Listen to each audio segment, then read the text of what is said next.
Assalamualaikum warahmatullahi wabarakatuh. Perkenalkan, nama saya Anissa Rahmawati dengan NPM 2213021012 dari Program Studi Pendidikan Matematika Angkatan 2022 kelas C. Di sini saya akan mempresentasikan tentang sistem pencernaan.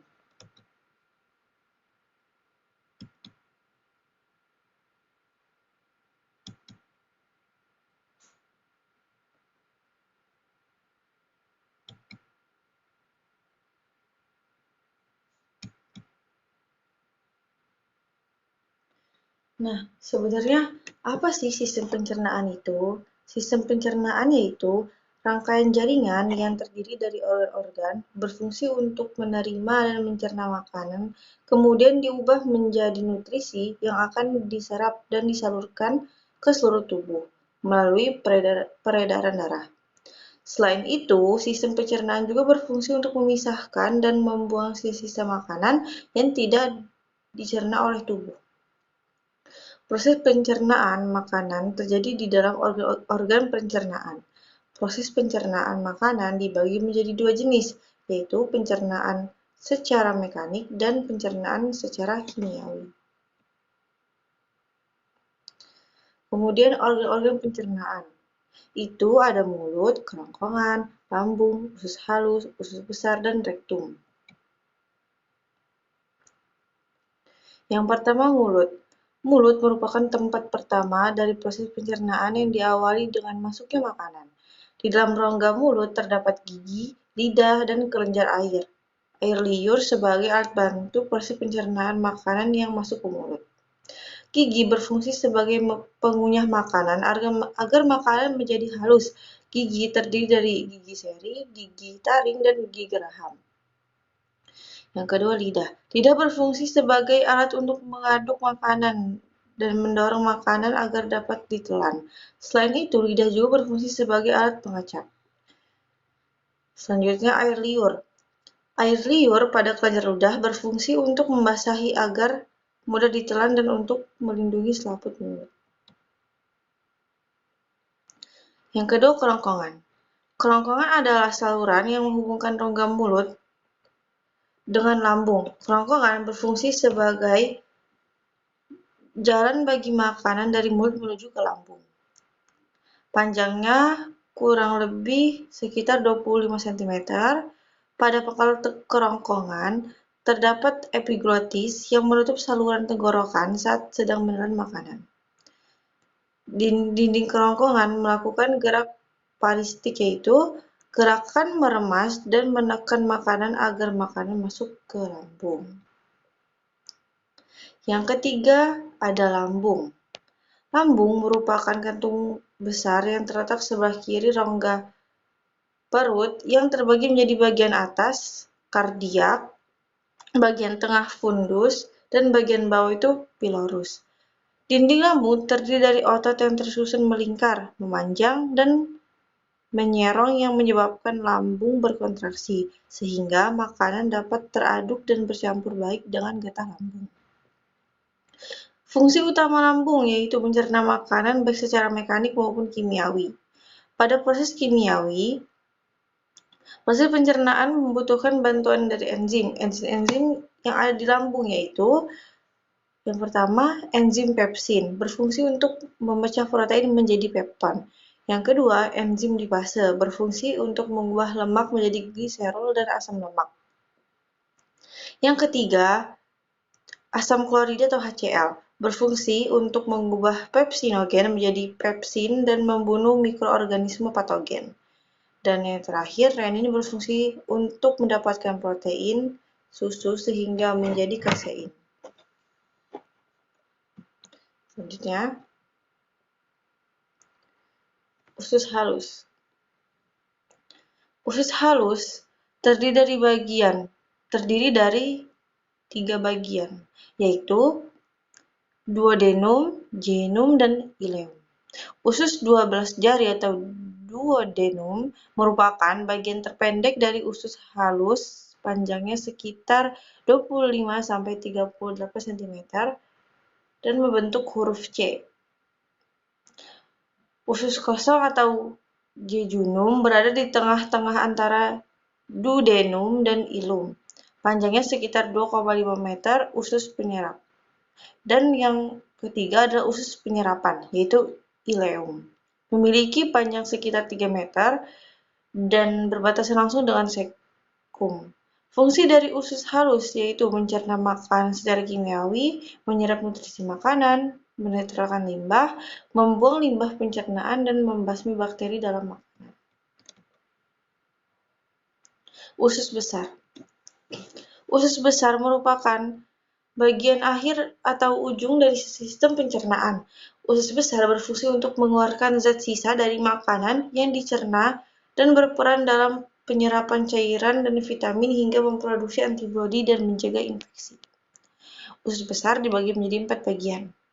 Yang pertama, kolon ascendens berfungsi untuk menyerap nutrisi yang belum terserap usus halus, menyerap air, dan memadatkan feses. Yang kedua, kolon transversal berfungsi untuk menyempurnakan penyerapan nutrisi, air, dan memadatkan feses. Yang ketiga, kolon descendens berfungsi untuk menampung sementara feses sebelum masuk ke retrum. Yang keempat, kolon sigmoid yang berfungsi untuk menekan feses agar mudah dikeluarkan menuju rektum. Rektum. Rektum adalah organ saluran pencernaan yang menghubungkan usus besar dengan anus. Panjangnya sekitar 10-15 cm. Rektum adalah organ fleksibel dan bisa membesar. Fungsi rektum yaitu sebagai tempat perhentian terakhir feses sebelum dikeluarkan dari tubuh melalui anus. Saat feses sudah sampai di rektum, akan terjadi penyerapan elektrolit yang menyumbang feses menjadi lebih padat.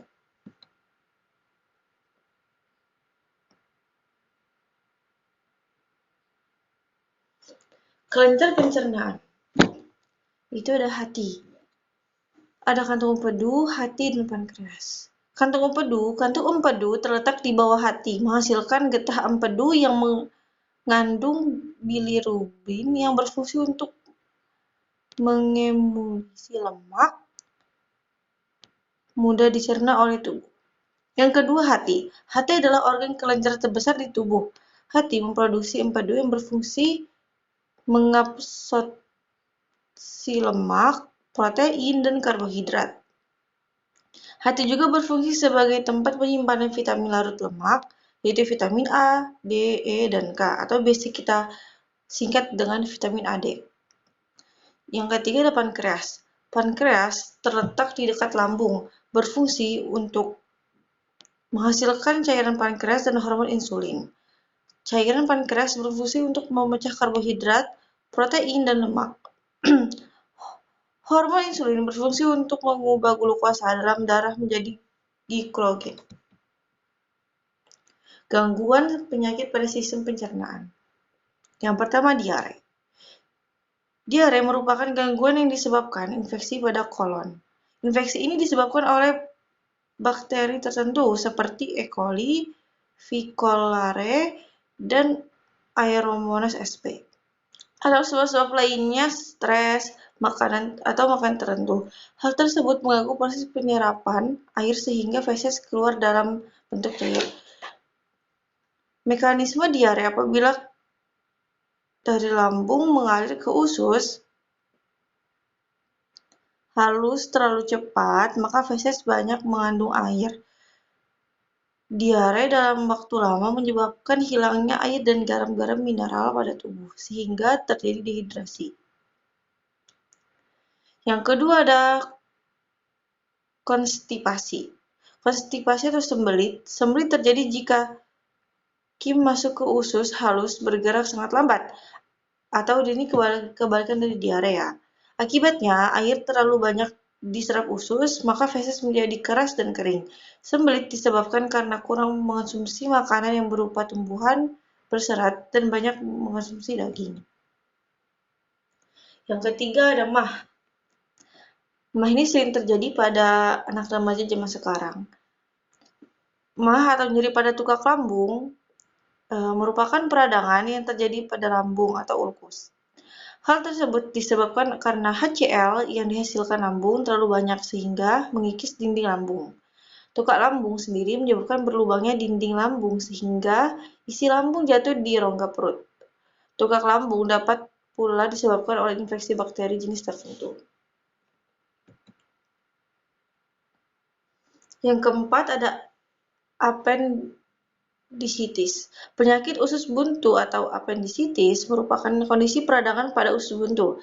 Appendicitis dapat terjadi ketika usus buntu tersumbat oleh hal tertentu, misalnya seperti kotoran, benda asing, sesuatu di dalam tubuh yang tidak seharusnya ada, hingga kanker.